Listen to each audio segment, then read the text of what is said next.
مسلمانوں نے نہیں کی ہے، پہل آج اور کل اور پرسوں نہیں ہوئی ہے، پہل 50 سال پہلے ہوئی تھی۔ پہل 50 سال پہلے ہوئی تھی جب فلسطین میں یہودی داخل ہوئے تھے۔ پہل 50 سال پہلے ہوئی تھی جب یہودیوں نے فلسطینیوں کی زمین پر قدم رکھا تھا۔ پہل 50 سال پہلے ہوئی تھی جب غاصب وہاں داخل ہوئے تھے۔ پہل 50 سال پہلے ہوئی تھی جب انہوں نے وہاں قیام کر کے ان فلسطینیوں کو روکنے کی کوشش کی اور ان پر ظلم و ستم شروع کیا تھا۔ اس وقت پہل ہوئی تھی۔ اس کے بعد جو کچھ ہو رہا ہے یہ رد عمل ہے اور رد عمل کے طور پہ ہو رہا ہے اور یہ ہوتا رہے گا، اس لیے کہ فلسطینی آزادی کی جنگ لڑ رہے ہیں، فلسطینی حریت کی جنگ لڑ رہے ہیں، فلسطینی اقصی کی جنگ لڑ رہے ہیں، فلسطینی بیت المقدس کی جنگ لڑ رہے ہیں، فلسطینی سرزمین انبیاء کی جنگ لڑ رہے ہیں، فلسطینی تمام مسلمانوں کی طرف سے فرض کفایہ ادا کر رہے ہیں۔ جو پہل کہہ رہا ہے یہ غلط کر رہا ہے۔ پہل اس نے کی ہے جس نے اس سرزمین میں داخل ہوئے ہیں۔ دوسری بات، یہودی وہاں پر اپنی پوری طاقت کا استعمال کر رہے ہیں اور وہ تمام قوانین کو اپنے پاؤں تلے روند رہے، وہ عالمی قوانین کو بھی اپنے پاؤں تلے روند رہے۔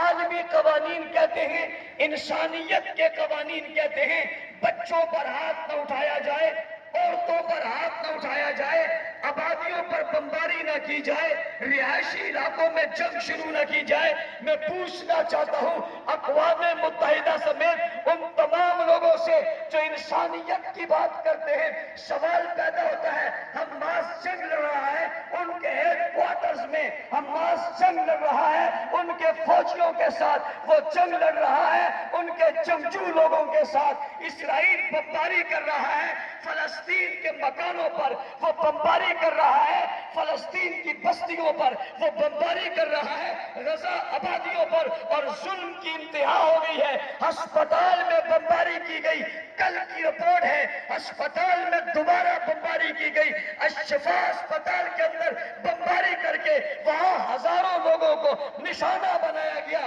اور وہ ہزاروں لوگ وہ ہیں جو اپنی اپنی بستیوں سے نکل کر ہسپتالوں میں آئے ہیں۔ ہسپتال میں کون آیا ہوا ہے؟ ہسپتال میں زخمی ہے۔ ہسپتال میں کون آیا ہوا ہے جو موت و حیات کی کشمکش میں ہے؟ ہسپتال میں اسلحہ نہیں رکھا جاتا، ہسپتال میں بارود نہیں رکھا جاتا، ہسپتال میں بم نہیں رکھنا چاہتا۔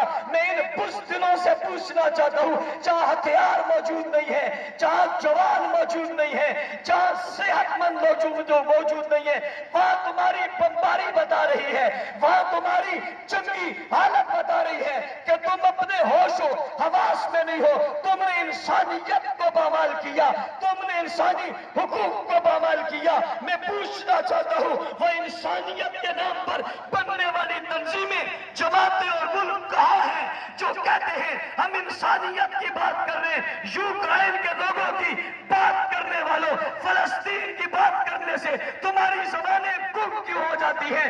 تم کسی دنیا میں ایک بچے کے مرنے پر شور مچانے والوں، ہزاروں بچے فلسطین میں دم توڑ گئے، تمہاری زبانیں بند کیوں ہیں؟ وہ مائیں جو اپنے بچوں کو اپنے سینے سے لگائے دنیا سے رخصت ہو گئی، وہ باپ جو اپنے بچوں کو اپنے گود میں رکھے ہوئے بچوں کی روحیں قبض ہو رہی ہیں، انسانیت کہاں ہے؟ اور ایک بات اور کہنا چاہتا ہوں، اسرائیل نے معاہدہ کیا تھا اور معاہدہ اردن حکومت سے کیا تھا اور یہ طے ہوا تھا، اور یہ معاہدہ 1967 کا تھا۔ وہ معاہدہ یہ کہا کہ اس مسجد کے اندر عبادت صرف مسلمان کریں گے، عیسائیوں اور یہودیوں کو اجازت ہوگی صرف سیاحت کی، وہ بھی 5 دنوں میں صرف 4 گھنٹے ہوں گے جس میں وہ سیاح و سیاحت کے لیے آئیں گے۔ لیکن پرسوں کی بات ہے، مسلمانوں کو دکھانا گیا، وہ یہودیوں کو عبادت کے لیے لایا گیا۔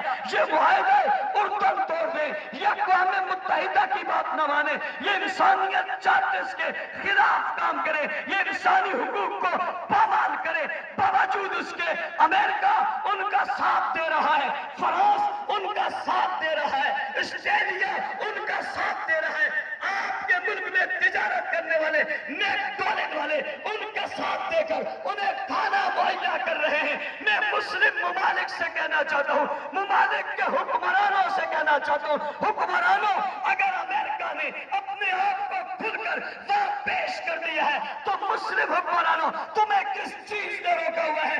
کیا تمہیں محمد بن قاسم یاد نہیں آتا جس نے ایک عورت کی آواز پر سفر کیا تھا, سندھ کو فتح کر ڈالا تھا, راجہ طاہر کو شکست دے دی تھی, نہتے لوگوں کے ساتھ اس